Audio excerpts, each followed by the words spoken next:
How do I deal with fear of being left out? Why is there such a strong desire to belong? Childhood is a very traumatic experience. It is a direct blow to your head. It will leave you traumatized. You have to understand how deep a psychological blow childhood is.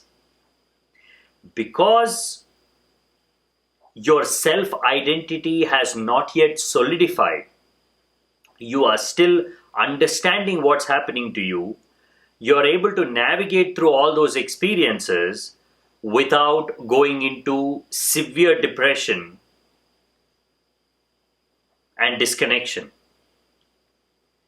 If you were to experience your childhood with the mind of an adult, there is no way you can go through the traumatic experience. Now think about it. You're living in a world of giants.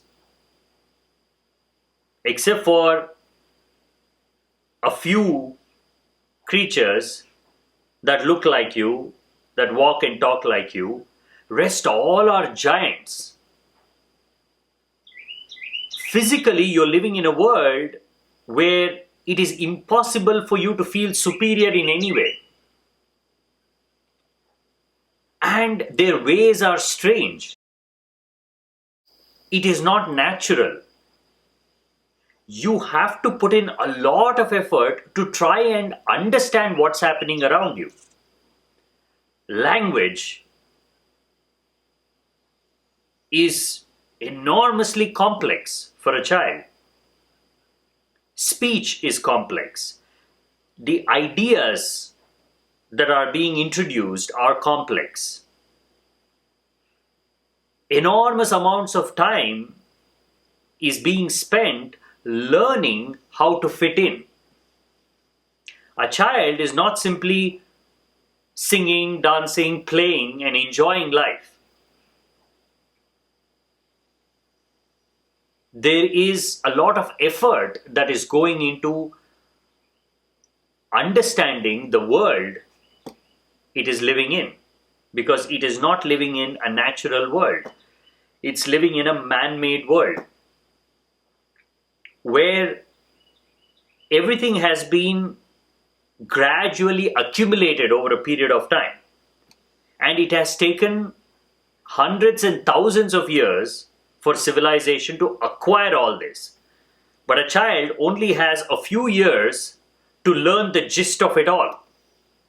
It has to get a sense of the totality of what humanity represents. And it does not have hundreds of thousands of years. Language was a slow and drawn out process in human development. It started with just recognizing individual things using symbolic notations. Egyptians developed language about 4,000 years ago, which started just as notations. And then slowly it started acquiring complexity to a point where we could form sentences, we could form ideas. All that is condensed and taught to a child in the classroom. A child has to learn A for the first time, B for the first time, all the alphabets, then put together letters to make words, then put together sentences, and you have to put those sentences in the right way. Human civilization asks for precision. A word has to be spelled exactly. You don't have any room to spell it in your own way.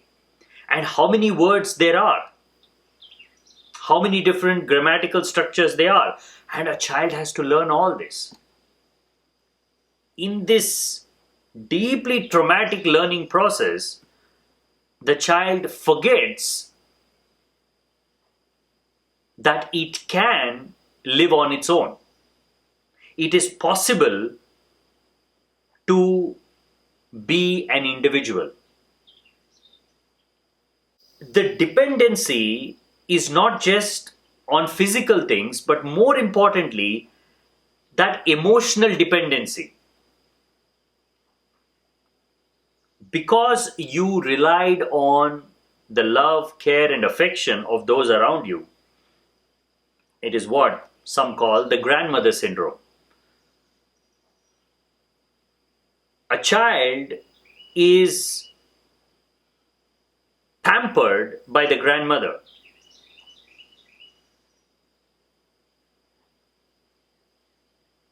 That is where it finds its comfort, its refuge. And as it grows up, it's looking for the same kind of comfort in everything. Sometimes you're looking for your grandmother, sometimes you're looking for your mother, sometimes you're looking for your father. You're looking for familiarity. You're looking for that emotional support that you got from these few individuals that made up most of your world. And then there comes a moment when you are declared independent. Okay, now you are an adult based on just a number. It has nothing to do with you. It has nothing to do with your mental age. It has nothing to do with your maturity. Just as an arbitrary recognition of an adult, the moment someone can recognize you as being a certain age, yes, you're an adult now. But are you an adult? How can you become an adult automatically? How can you move from so many years of seeing yourself as a child, as a dependent child, to suddenly start seeing yourself as a free, independent individual? You don't.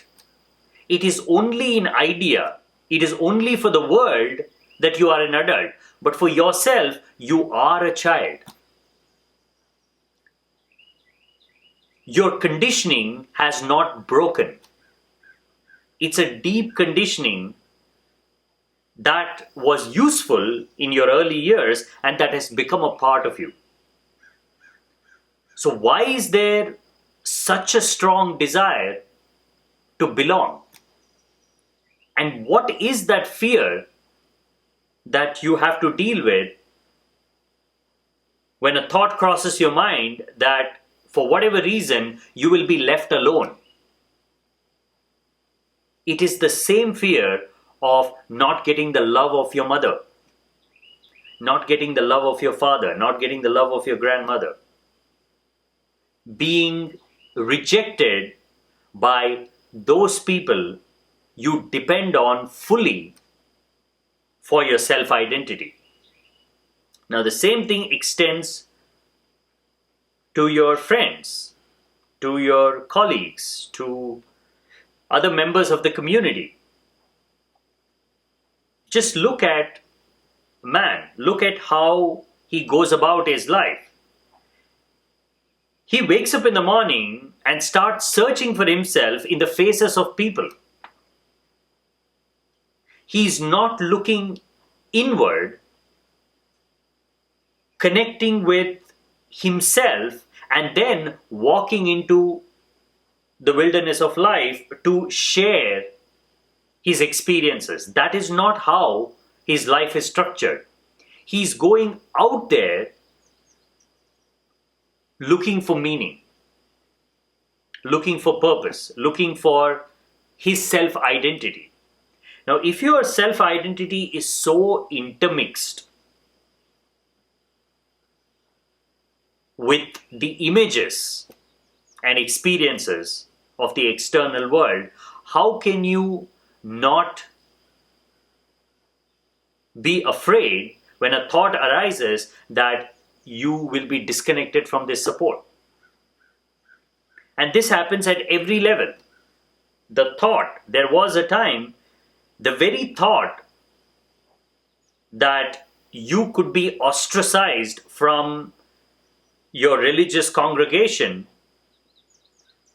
would have destroyed an individual. Just the thought, just the idea that if I did something that irritated my community, and if it banished me, and these ideas of banishment, throwing out somebody for the community, was regarded as the highest form of punishment.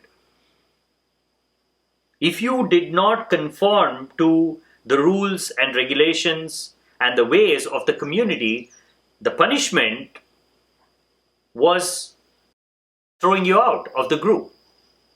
Now, why was it regarded as a punishment? Because you have lived your entire life depending on your community, depending on the ideas of the community. And those groups have made you believe that they have the answer for your questions. Because they never encouraged you to find your own answers. Because none of them knew how to find their own answers. That is the dangerous phenomenon that is the group. The group exists in absolute blindness. It exists only as an idea. Hundreds and thousands of people can huddle together feeling that they know. And what do they know? What they think they know is what they think someone else knows. Each individual believes that someone in the group knows.